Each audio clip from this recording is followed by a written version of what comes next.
Salam, hər vaxtınız xeyir olsun. Necə salamlaşma etdim amma xoşunuza gəldi? Bunu mənə yazarsan mütləq.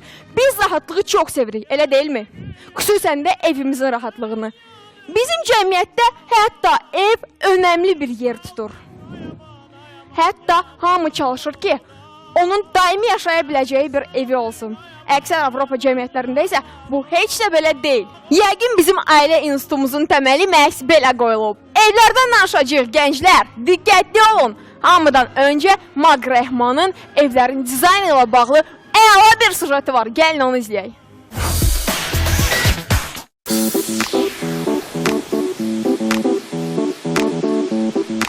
Maglar, biz gündəlik həyatımızda, işdə, küçədə stres və diskomfortla rastlaşırıq.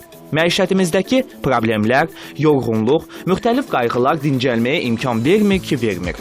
Nəticədə arzuladığımız rahatlığı, komfortu öz evimizdə axtarırıq. Buna görə də evimiz bədənimizin və ruhumuzun hüzur tapdığı yer olmalıdır. Hər bir sahədə olduğu kimi interyerin dizaynında da mütəxəssis rəyinə ehtiyac duyulur.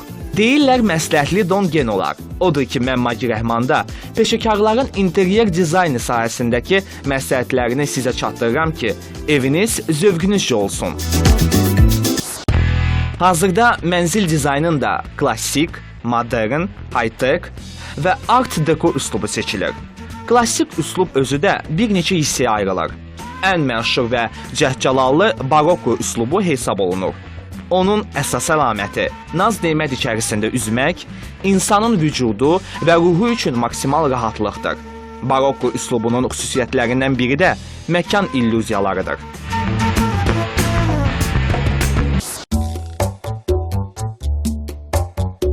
Modern üslub Avropaya məxsus olub, sadə və praktikliyi ilə seçilir. Araşdırmalara görə, gənc ailələr modern və minimalizmi seçdiyi halda 40 yaşın üzərində olanlar daha çox klassikaya üstünlük verirlər. Minimalizm də ev həddindən artıq sadə dizaynla yığılır. Mənzilə demək olar ki, mebel qoyulmur. Rəflər və yüngül divan kreslo mənzilin ən iri əşyaları sayılır. Eyni zamanda evə rahatlıq verən high-tech üslubu son vaxtlar müraciət edilən trendlərdəndir. High-tech, gümüşü işləmələr, dəmir elementlərlə bol olur.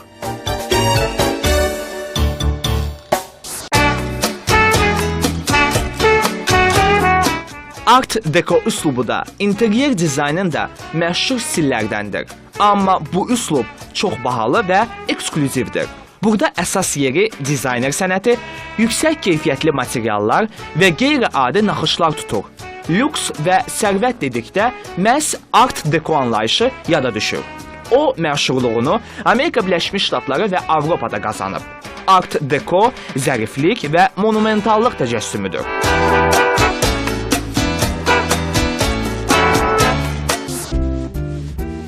Belə bir deyim var. Xoşbəxt insan o kəsdir ki, səhərlər işə, axşamlar isə evə tələsir. Bunun üçünsə, işlədiyiniz və yaşadığınız məkanın təkcə interyeri önəmli deyil. Ən əsası odur ki, gedəcəyiniz yerdə sizi gülərüz və sevgi ilə qarşılasınlar.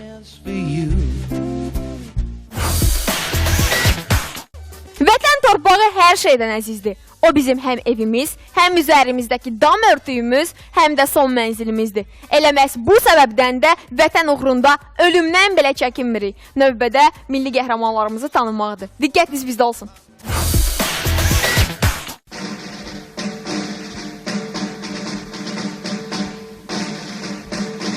Vətən sevgisi insanın qəlbinə anaların laylası, nənələrin nağılları ilə axır. Üzeyrin uvertürası, Mirzə Cəlilin satirası, Səttarın fırçası ilə dolğunlaşır, əbədləşir. Bununla da vətən, torpaq, yurt, ev anlayışından çıxıb kimliyimizə, qürurumuza, heysiyyatımıza çevrilir. Odur ki, ona uzanan əllər qırılmağa, dikilən gözlər kör olmağa məhkumdur. Bu yolda babaları Koroğlu, Babək, İsmail olan igidlərin nərə çəkib meydana atılması kifayətdir. Abdullayev Şövqiyar Cəmiloğlu 1969-cu ildə Göyçay mahalı Basarkeçər rayonunun Nərmanlı kəndində dünyaya gəlib. Orta və ali məktəbi bitirdikdən sonra Sovet ordusunda hərbi xidmət keçib. O, vətənə qaydanda Ermənistan-Azərbaycan münaqişəsi artıq başlamışdı. Əlbəttə ki, bütün bunlar qəlbi daim vətənlə döyünən insanı narahat etməyə bilməzdi. Odur ki, Şövqiyar 1992-ci ildə Milli Orduya yazılır. Ağdamda tank briqadasında komandir kimi məsul bir vəzifəyə sahib olur. Avqustun 23-də o Abdal Gülablı kimi strateji cəhətdən əlverişli bir yeri qoruyurdu. Daha sonra Ağdərə, Drambon kəndi uğrunda gedən döyüşlərdə yaralanan komandir avqustun 27-sində ağır döyüşə qatılır. Mühasirədə olan yoldaşlarını xilas etməyə çalışan Şövqiyar düşmən gülləsindən qaça bilmir. Beləliklə, daha bir cəsur ürək dostlarının qollarında arzuladığı vətən torpağına qovuşur. Azərbaycan Respublikası Prezidentinin 5 fevral 1993-cü il tarixli 457 sayılı fərmanı ilə Abdullayev Şövqiyar Cəmiloğluna ölümündən sonra Azərbaycanın milli qəhrəmanı adı verilib. Bakı şəhərində Şəhidlər Xiyabanında dəfn edilən şəhidin adına küçə var.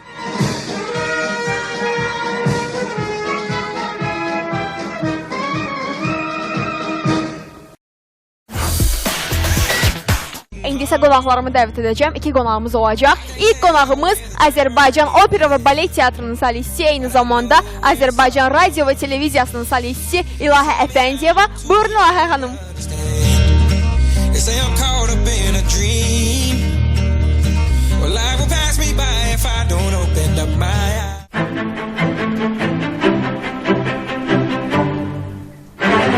İkinci qonağımız isə Azərbaycanda Memarlıq Klubunun təsisçisi Urfan. Buyur Urfan.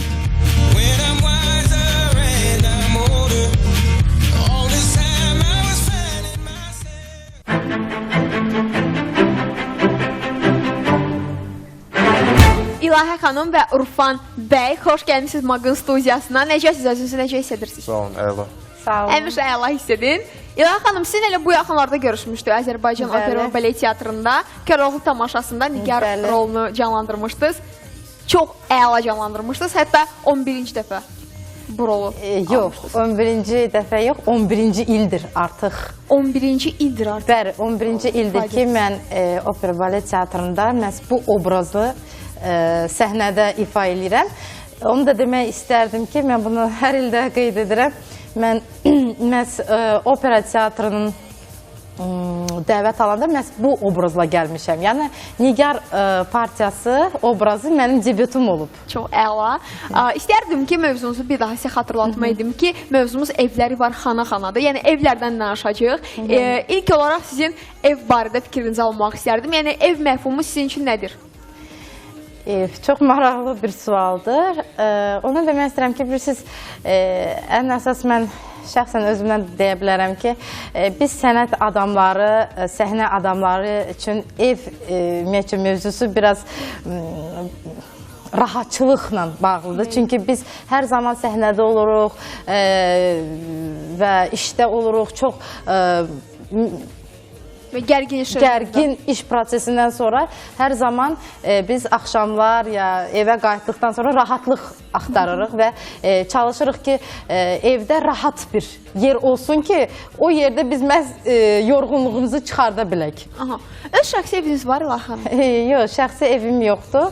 Anamla yaşayıram və inandırım sizi, dünyanın hansı bir ölkəsində oluramsa, harada oluramsa olum, yəni yenə də öz evim mənə daha da doğma, daha da rahatdır. Elədik var, məncə hər kəsdə bu belədir. Hətta məndə də, özüm buna inan bilmirəm. Lakin hər il istirahət zamanı, hər hansı bir məkana ailəvi üst tutduqda, evdə yalnız, evə çatdıqdan sonra mən başlayıram istirahət etməyə. Bəli, inandırım sizə ki, istər o ev dağınıq olsun, istər yığışılı bir vəziyyətdə olsun, necə olursa olsun, insanın öz evi ən böyük istirahətdir, belə deyək. Görək, Urfan da belə düşünür. Gəlin, onu da söhbətə qoşaq.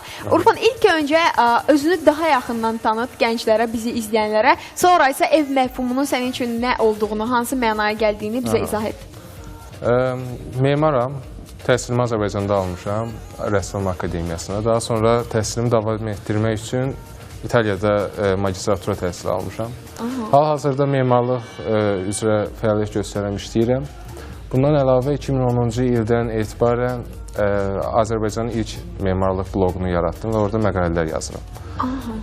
Bundan əlavə son böyük layihələrdən biri, layihə deməyək, istəyimizi, arzumuzu reallaşdırdıq. Azərbaycanda ilk memarlar klubunu yaratdıq. Bu, tələbə memarlara, gənc memarlara qapısı həmişə açıq olan bir klubdur və bu yolda öz işimizi görürük, fəaliyyətimizi göstəririk və memar kimi çalışırıq. Aha, əla. Bəs ev məfhumu sənin üçün nədir? Ev, memar üçün bu sual əlbəttə bir mənalı ola bilməz. Çünki biz həm ona baxırıq, təkcə yaşamaqdan əlavə həm də o insanı formalaşdıran bir obyekt kimi baxırıq. Məsələn, ev nə cür olmalıdır sualını versəz, əlbəttə rahat olmalıdır, funksional olmalıdır və öz estetikası olmalıdır ki, orada yaşayan insanlar gələcəyə daha düzgün şəkildə formalaşsınlar, daha rahat olsunlar, orada aqressiya olmasın, orada istirahət edə bilsinlər. Sözünüzlə qeyd elədiyiniz kimi, evdə ən yaxşı rahatçılığı tapırsınız.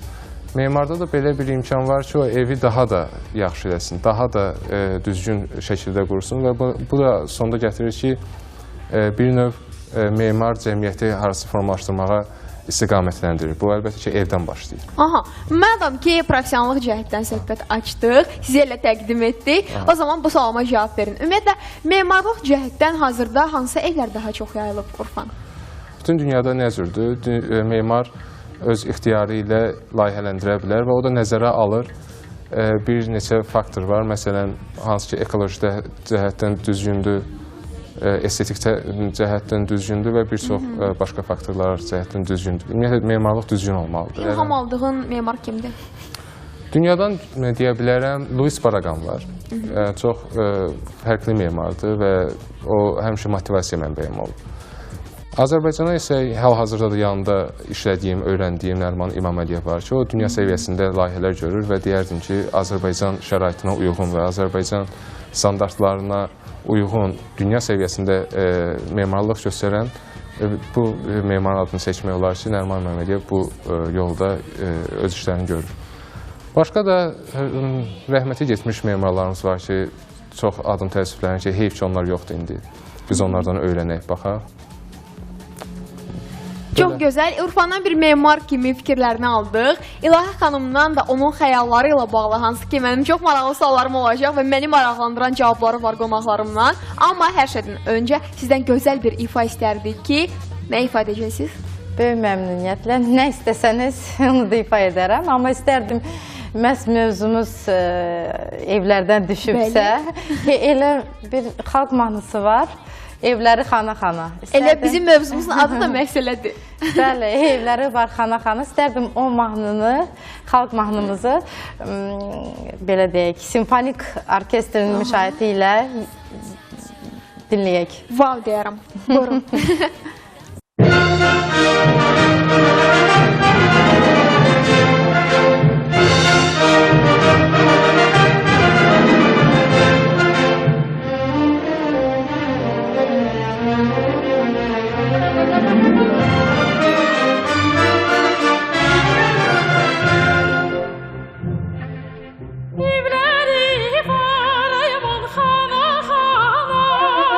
Evləri var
Möhtəşəm ifaydı. Təşəkkür edirik İlahi xanım. Keçid alaq sizin xəyallarınıza. Necə ki, söz vermişdim, sizin xəyallarınızı araşdıracağam. Hər halda hər bir insanın öz xəyalları olur. İnanmıram ki, evə dair də bir xəyalınız olmasın. Yəni, xəyalınızdakı evi bizə təsvir etsəz, maraqlı olardı bizim üçün. Bilirsiniz, nə ev olursa olsun, o evdə müsbət aura olmalıdır. Belə düşünürəm. Və əlbəttə ki, mənə məhz uyğun bir ev olmalıdır. Məsələn, o uyğun ev necə? Uyğunluq, bilirsiniz necə? Yəni, məsələn, ifaçı üçün nəm ev biraz təhlükəlidir. Səs tellərinə görə və s. Ona görə də çox istərdim ki, gələcəkdə ev alanda məhz onu nəzərdə alım ilk növbədən. Biraz nəmişliyə qarşı problemlərim var. Nəm olmasın və sakit bir yerdə olan ev olsun. Çünki yenə dediyim kimi, mənim sənətim elədir ki, hər gün səhərdən axşama kimi səsli küylü yerlərdə oluram. Özüm ifaçıyam və istərdim ki, istirahətim məhz evdə sakitçilik olan bir evdə olsun. Yəni, maşın yolundan biraz, avtomobil yolundan biraz kənarda olan bir ev olsun. Aha, belə düşünürsünüz. Siz tez-tez xarici səfərlərdə olursunuz, tamaşalarda çıxış edirsiniz. Elə son dəfə sizi opera və balet teatrında görəndə sizə müsahibə almışdım və orada qeyd etmişdiniz ki, biz tələsirik və Avstriyanın Viyana şəhərində bizim möhtəşəm bir tamaşamız olacaq. Bəli, konsertiniz olacaqdı və yollarınızın artıq qayıtmışsınız. Məsələn, oranın şəhəri hər halda gəzməyə vaxtınız oldu. Memarlıq işlərini gördünüz. Əgər və yaxud əgər oranı bəyəndisə elə orada yaşamaq istərdinizmi ümumiyyətlə?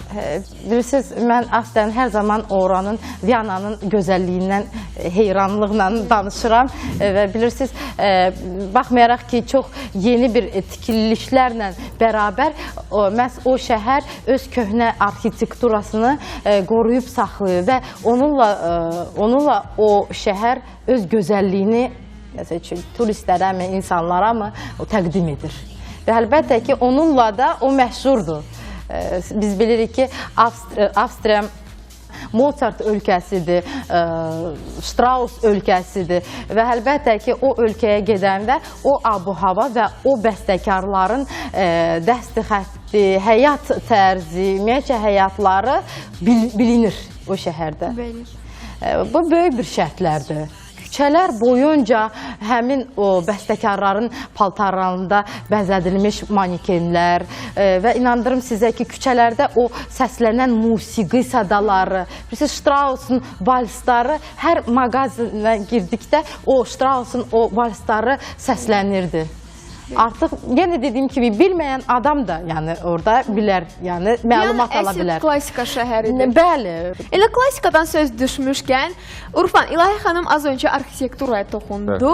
Sənin özün bir memar kimi dünyada ən çox sevdiyin klassik memarlıq abidəsi hansıdır? Sevdiyim deyəndə, əslində klassik memarlığa biz həmişə öyrənmək üçün baxmışıq. İndi də müasir insan olaraq əvvəl klassikanı üstün tutmazdım heç vaxt. Amma əlbəttə ilham aldığımız, öyrəndiyimiz binalar olub. Misal gətirə bilərəm, Parisdə Notre-Dame kilsəsi çox öz quruluşu ilə, öz kompozisiyası ilə demək olar ki, ideal sayıla bilər. Onun biz tələbə vaxtı təhlillərini edirdik. Orada biz ilahi mütənasibliklər görürdük. Orada planlaşdırmaya baxırdıq, detallara baxırdıq, çox şey öyrənirdik. Əgər bir nümunə göstərmək lazımsa, bu binanı göstərərdim. Bəs hazırda üzərində işlədiyin layihələr var? Var. Hal-hazırda həm çalışdığım ofisin layihələri var ki, onların üzərində işləyirik, həm də gənc memar kimi axtarışlar eləyirəm və mövzu olaraq öz yolumu seçmişəm bu dövr üçün. Azərbaycanlı üçün ideal yaşayış evləri nəzər olmalıdır. Bu, o demək deyil ki, saray olmalıdır, böyük bir şey olmalıdır. Kiçik bir həcmdə də insan üçün lazım ola biləcək hər şeyin əlinin altında olacağı qədər çərçivədə bunu yaratmağa çalışıram. Deyərim ki, bu sahədə daha çox işləyirəm. İlahi xanım, məsələn, əlavəniz var. Buyurun. Bilirsiniz, mən bu mövzu bəlkə də Urfana daha yaxındır, amma mən bu mənim şəxsi mövqeyimdir və fikrimdir. Nə olursa olsun, məncə hansı ölkə, hansı şəhər olursa olsun, məncə orada həm köhnəlik, həm köhnə arxitektur qalmalıdır, həm də yenilik olmalıdır mütləq. Çünki baxın, biz bir turist gələn kimi biz mütləq içəri şəhərə aparırıq, Qız Qalasını göstəririk. Bizim bilirsiniz, bu biraz politik tərəfdən də belə deyək, üzümüzdür. Yəni, sonra da Heydər Əliyev mərkəzinə aparıb, necə müasir bəli, göstərilir ki, bəs belə müasir bir tikintilərimiz də var. Möhtəşəm, bəli, əlbəttə ki, bilirsiniz, bu bizim həm tariximizdir, həm mədəniyyətimizdir, həm kökümüzdür. Məncə, bunu da qoruyub saxlamalıyıq, mütləq. Razıyam ki, tarix əlbəttə qalmalıdır.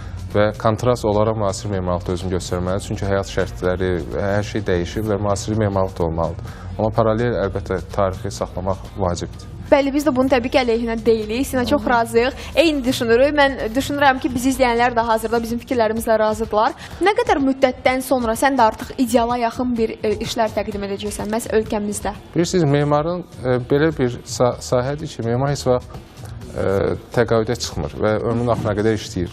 Və hər il o daha da puxtələşir, daha da kamilləşir. Ona görə onu demək olmaz ki, nə qədər vaxtdan sonra. Və bir məsələ də var ki, əvvəlki illərdən fərqli olaraq indi memarın yaşı da azalır. O mənada ki, gənc memarlar da artıq dünya səviyyəsində işlər çıxarda bilirlər üzə. Onu zaman göstərər ancaq. Zaman göstərər. Azərbaycan günü-gündən inkişaf etdiyini görməmək mümkün deyil. Elə şəhərimizə nəzər salsaq, hər gün ucalan tikintilər, şəhərə gözəllik verən müasir tikililər və s. Onlardan ən çox hansını bəyənirsən, Urfan? Müasir.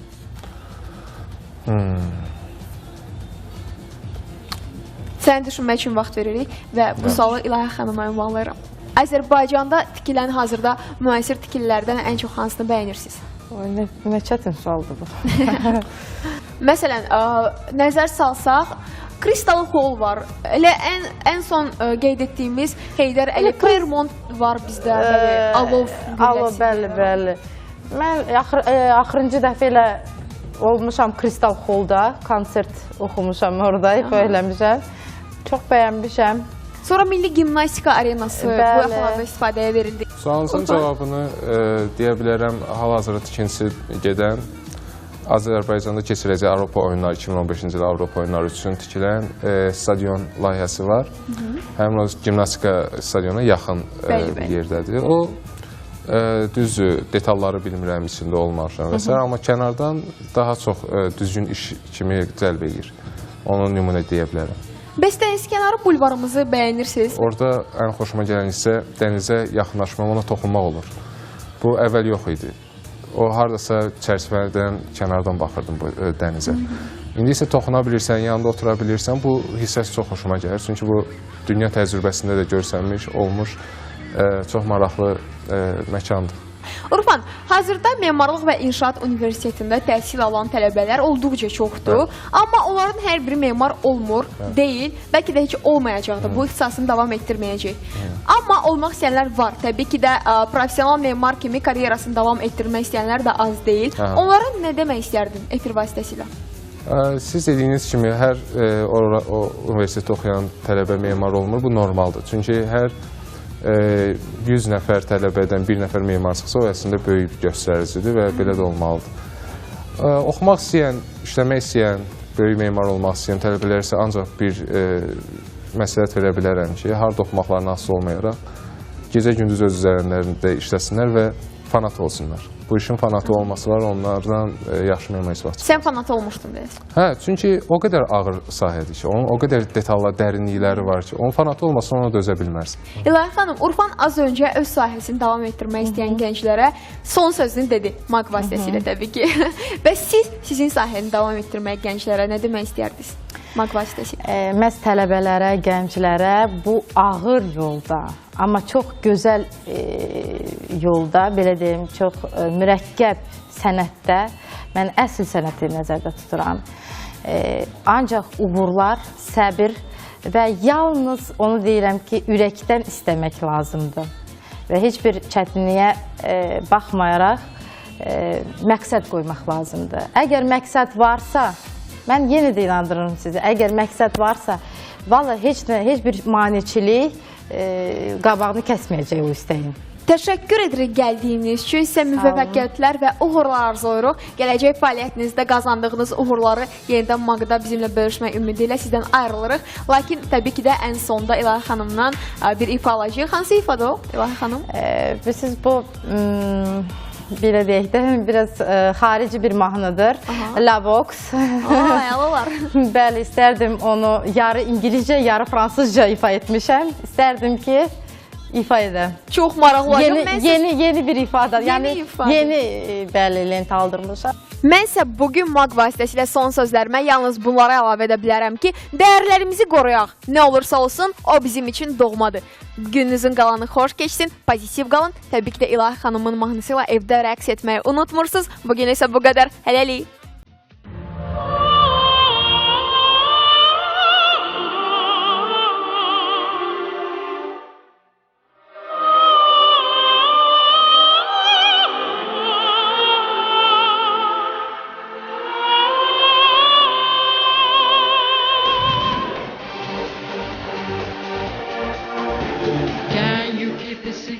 Can you keep it secret? I'm in love with you. Can you make a promise? Can you make a promise? Stay forever true. Say I'm forever yours.